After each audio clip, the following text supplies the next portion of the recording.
Hey guys, Richard here with the Government Sales Momentum podcast, where we help small businesses sell products and services to the federal government. We do that in a variety of ways. We have strategies that can help you identify who's buying what you sell. We help you with your influencing piece, how to really influence requirements, and inevitably end up with that contract win. If you're a small business that is either just getting started or maybe struggling to get the sales numbers that you're looking for with the federal government, don't hesitate to go to our website, richardchoward.com. There we have a few programs to help get you started, and we have a lot of free resources too. So I think that you'll be interested in what we've got there. But on to today's topic. So today we're talking about marketing to federal agencies. And it's something, if you're registered to sell to the government, you're probably getting bombarded with emails. And one of those emails that my business is also registered to sell to the federal government. One of the emails I always get is, hey, we can help you with your marketing to the federal government. And I want to touch on that a little bit because there is something that I would refer to as marketing to the federal government, but it's not the same way that you might market to a consumer or to another business.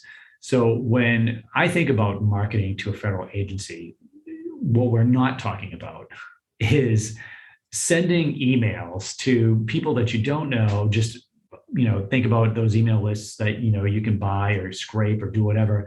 We get thousands of emails of government employees. You don't want to be doing that, where you're just shooting out, your message to anybody, any email that you can get your hands on.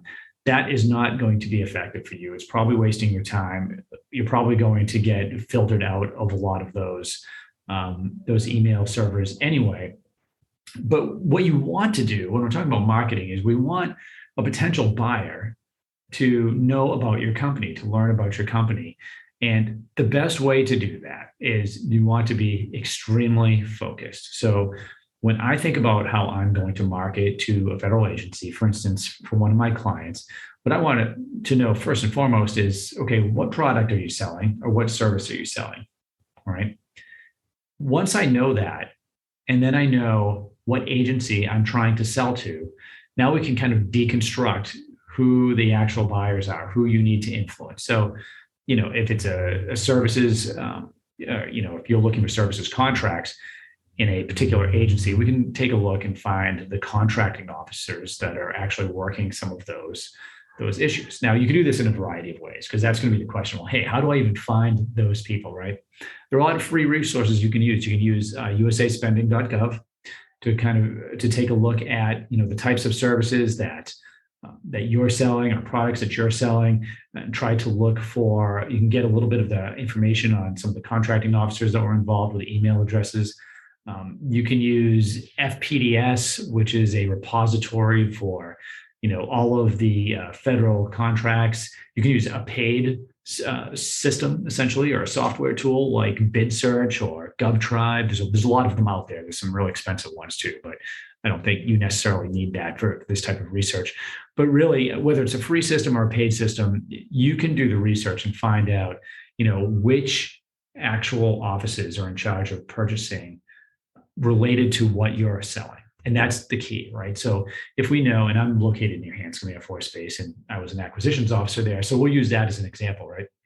Let's say that I find out that, I'm selling something related to aviation software, and I realize that, and there is an office within at the Hanscom Air Force Base that is responsible for, whether it's airfield or aviation systems.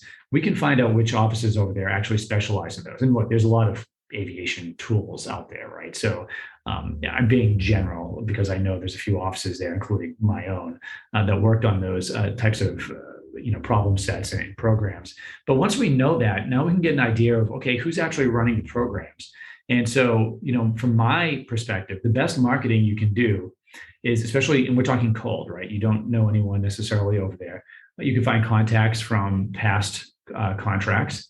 You can find potentially RFIs and sources sought on upcoming opportunities in there. And you can also potentially, through the small business office, get some contacts. But what you're trying to do essentially is get them to learn a little bit about your company and inevitably what you want to do is, if it was a software tool, a products demo, if it's services that you're providing, you want to find somebody that's associated with an opportunity that could potentially be coming up. And you can talk to them a little bit about the services that you're providing. You want to be really careful, though, about wasting time, right? So you don't want to be noise. You want to do your research first. So you know that the person that you're contacting actually is maybe managing if it's services, a services contract that's going to expire next year.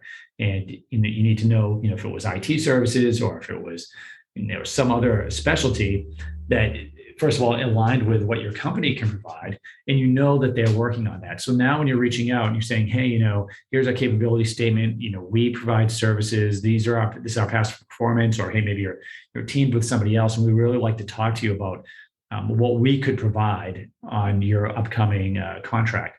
That speaks volumes to whoever's going to be on the other end of that, right? And by the way, it doesn't have to be an email. It might be a phone call.